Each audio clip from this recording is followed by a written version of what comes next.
Good morning, Mr. President. Almost a year ago, during your fourth State of the Nation address, you called out corruption and said, mahiya naman kayo before the members of Congress. That set expectations from you and your administration that you will wage war against corruption and no one will be spared. 1 year hence, Mr. President, do you think your administration has done enough and fast enough? Well, I cannot say that we have done enough because we're not done yet. Unfortunately, the more we look, the more we find. And it's going already back beyond my administration, beyond my term. If you remember, I think it was in 2018, already the minority floor leader in the House, Nonoy Andaya, already says that he had uncovered 300 plus billion flood control mess.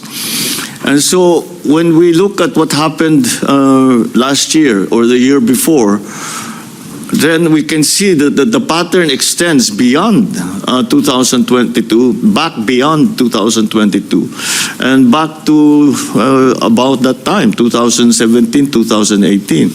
And at the time, President Duterte acknowledged that there were great problems in terms of the flood control projects, pero wala namang nangyari. Having acknowledged it, it did not find accountability in anybody. So I guess that was left up to me to do. And so we are still doing it. We're still working on it. As I said, the more we look, the more we investigate, the more we find. And this is I think, I mean, you're all experienced journalists. You know this is a deep-seated system of corruption that requires not only structural changes in the way government is run, in the way that the budget is written, but also a change in attitude. Kasi ang sinabi ko, mahiya naman kayo. Pag tinanong mo sa akin, nahiya ba sila? Yung iba, hindi. Akala nila, karapatan nila yung gagawin na ganun eh.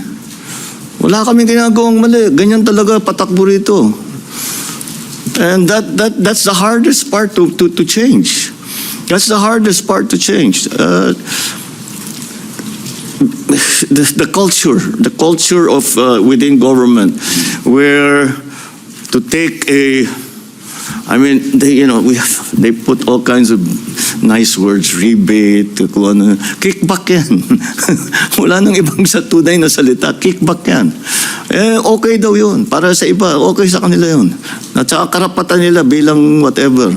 Meron silang share doon sa ginagastos ng pera ng gobyerno.